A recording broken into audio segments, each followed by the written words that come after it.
Narcissistic abuse and trauma bonds rewire your brain to believe you are the problem through gaslighting, projection, emotional whiplash. They train you to doubt your own reality until you can't tell up from down. That's not confusion. That's conditioning and deception. And we know that they will flip the table and call you exactly what they are, a narcissist. So 5 signs that you are definitely not a narcissist. The first one is narcissists don't reflect. They don't self-reflect, and they don't look at themselves and actually think they might be one. 1, you blame yourself for everything. A real narcissist never wonders if they are the problem. If you are at 2 a.m. replaying every argument, trying to figure out what you could have done better, brother, that's not who a narcissist is, because they're more calculated and they are living in a lie that is a guard and a protection of themselves so they don't, aka, get hurt.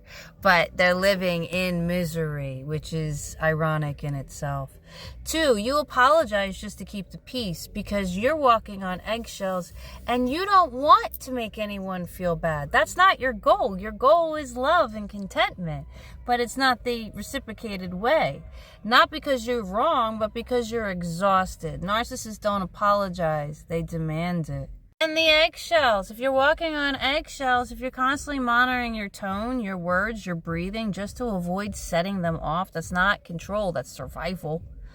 And 4, you feel crazy. They look calm, but then they explode and they act like nothing happened. Then they create chaos again. And then they point at you, saying, see, it was you because of your reaction to their chaos. It's always in an emotion, and it's always do or die. And if you're not being over top like them and basically adoring their feet, then yeah, the monster arrives. 5 is the true sign that you are not a narcissist, because you still care about their feelings. Even after the lies, the betrayal, the manipulation, you still care if they are okay. That empathy alone proves you are not in the narcissistic ego, because empathy in a narcissistic ego is only inward, not outward. Here's the truth. If you're questioning whether you're a narcissist, trust me, you're not. Because again, they don't self-reflect. But toxic is toxic, and that doesn't mean that you aren't doing harm to yourself or others. We do have to check ourselves and meditate and go inward and heal. This in self-reflection and even asking these questions alone, you're on the right path and you've already started.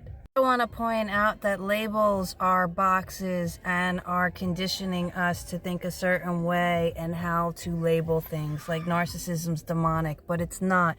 It's just an ego that has gone into God mode, turtle mode of protection because it was petrified as a child. It's a little child bully inside that needs to be healed.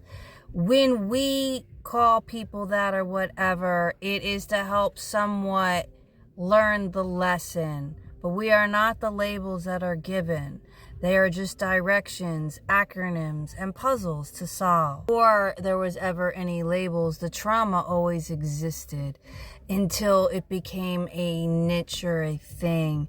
My mother falls into covert narcissist psychopath at this point, but I never had a name for it growing up. I just thought that she was crazy.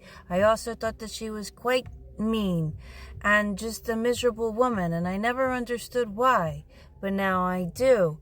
And not that the name helped, but it helped in a way of where it comes from and knowing that it was never me in the first place. And my husband, my ex-husband, I never could call him a narcissist. I never put a label on him, not until years later, where he kind of was like, oh, yeah, all right then. But trauma is trauma and toxic is toxic at the end of the day. So break out of the box, break the labels, and remember who you are.